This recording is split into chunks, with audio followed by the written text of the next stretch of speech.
Pengenalan kepada sindrom Down.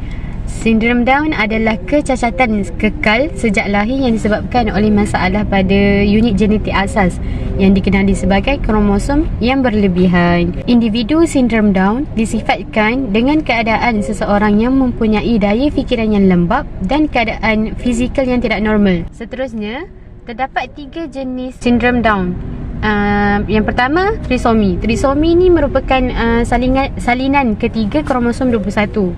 Kedua, translokasi. Translokasi ni adalah keadaan di mana sebahagian kromosom 21 melekat ke kromosom lain sebelum saat pembuahan terjadi. Yang ketiga, kemozakan. Jenis kemozakan dia mungkin mempunyai gejala yang lebih sedikit kerana hanya setengah sel di badan yang mempunyai lebihan kromosom 21. Satu tarikh istimewa telah dipilih bagi meraihkan individu istimewa ini, iaitu 21 Mac. Tarikh ini dipilih kerana berkait rapat dengan nombor 21 dan 3, iaitu 3 kromosom yang berlebihan pada lokasi kromosom ke-21 dalam struktur asas maklumat genetik individu sindrom Down. Sorotan karya. Kajian yang dijalankan oleh Nur Fana Ismail adalah untuk meneroka cabaran yang menyebabkan berlakunya tekanan di kalangan ibu ketika bersama kanak-kanak sindrom Down. Selain itu, terdapat juga mengenai cabaran yang dihadapi oleh ibu bapa dari segi fizikal dan mental yang boleh menyebabkan berlakunya tekanan psikologi, iaitu cabaran dari segi kurang pengetahuan pada peringkat pengenalpastian jenis ketidakupayaan anak, penerimaan keluarga,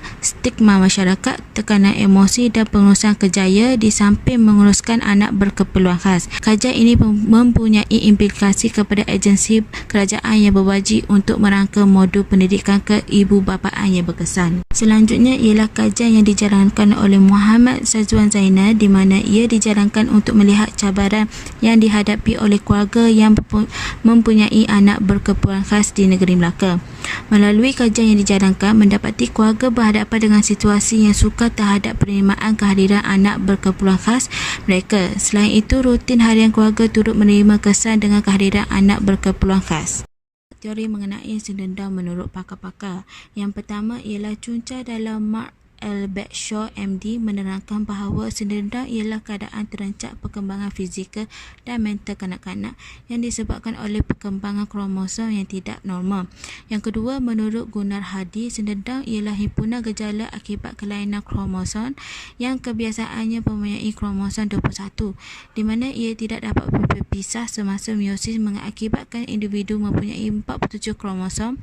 Seterusnya, menurut Selikowitz, di mana sindrom Down ini termasuk dalam golongan terancak akal yang disebabkan oleh kelainan genetik yang memberi kesan kepada terancak akal sehingga memberi kesan kepada aspek kognitif, motor dan psikomotor. Kanak-kanak sentiasa membesar tetapi kelajuan perkembangannya lebih perlahan daripada kanak-kanak secara amnya.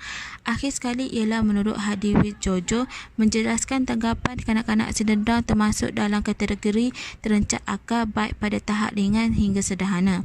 Kanak-kanak itu boleh belajar tetapi mengambil masa yang lebih lama untuk menguasai sesuatu kebolehan jika dibandingkan dengan kanak-kanak yang normal. Di samping itu, terdapat satu artikel berita tentang seorang kanak-kanak sindrom Down bernama Bella yang didera oleh pengasuh. Hal ini menjadi perbualan masyarakat di dalam media sosial kerana tular dalam ruangan Twitter mengenai isu penderaan kanak-kanak perempuan orang kurang upaya OKU Down syndrome berumur 13 tahun dikenali sebagai Bella yang diselamatkan oleh pihak polis di mana masa dalam keadaan melecur dan bernanah di beberapa bahagian anggota badan. Masa mengalami kecederaan, luka berjangkit di lengan dan kesan luka lama di seluruh badan, dan rata-rata masyarakat menyatakan ketidakpuasan hati mereka terhadap isu penderaan yang berlaku. Terdapat 2 objektif kajian untuk kajian ini, iaitu yang pertama adalah mengenal pasti pengetahuan tentang penyakit sindrom Down yang dihadapi oleh anak. Yang kedua, mengenal pasti cabaran dalam menjaga anak sindrom Down. Seterusnya, metodologi kajian. Kajian ini dijalankan menggunakan platform soalan survei Google Form. Hal ini kerana kami mendapati cara ini lebih mudah untuk mendapatkan responden.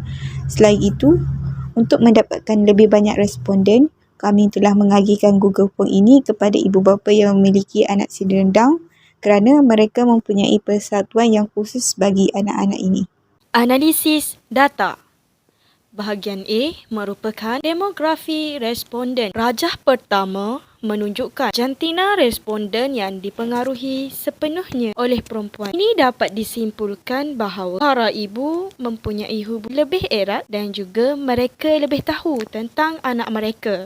Rajah 2 pula menunjukkan bahawa responden kami 100% terdiri daripada golongan orang Melayu. Hal ini dapat diketahui bahawa soalan kajian yang diedarkan telah sampai kepada Persatuan Ibu Bapa yang mempunyai anak-anak sindrom Down dan kesemuanya adalah orang Melayu. Bahagian demografi yang terakhir adalah bahagian umur, yang mana responden kami terdiri daripada lingkungan umur 41 hingga 50 tahun ke atas. Mengikut kajian yang telah dilakukan, mengandung pada lewat usia merupakan antara salah satu faktor yang terbesar untuk mereka mendapat anak sindrom Down. Bahagian B, analisis data tentang pengetahuan ibu bapa terhadap sindrom Down yang dialami oleh anak mereka. Seramai 66.7% responden dapat mengenal pasti akan anak mereka mengidap penyakit sindrom Down selepas mereka melahirkan, manakala 10.7% responden mengenal pasti pada awal usia kehamilan dan pertengahan usia kehamilan. Bagi mengukuhkan kajian penyakit ini dapat disahkan melalui ujian darah kanak-kanak itu bagi mengesan kehadiran kromosom tambahan iaitu kromosom 21. Seterusnya, 68.3% anak sindrom Down mengalami ciri-ciri fizikal yang bersifat mata sepek, mulut kecil, jari pendek, jari membengkok dan telinga kecil. Manakala selebihnya mengatakan jawapan yang berlainan. Perkara ini juga dapat memudahkan bagi orang awam untuk turut mengenal pasti ciri-ciri anak sindrom Down. Akhir sekali, pada bahagian B adalah seramai 51.7% responden mengatakan komplikasi yang dialami oleh anak mereka adalah masalah pada jantung, manakala 26.7% mengatakan anak mereka mengalami masalah pendengaran dan pelbagai komplikasi kesihatan. Jika ditinjau dari sudut kesihatan, kebanyakan pesakit sindrom Down mengalami masalah jantung. Ini disebabkan oleh dinding jantung yang memisahkan 4 ruang jantung. Bahagian C, analisis data tentang cabaran dalam menjaga anak-anak sindrom Down. Yang pertama, majoriti responden iaitu 55.9% mengatakan cabaran utama dalam menjaga anak-anak sindrom Down ini adalah kesukaran dalam menguruskan diri mereka sendiri. Manakala 32.2% mengatakan cabaran dalam menjaga masalah kesihatan mereka.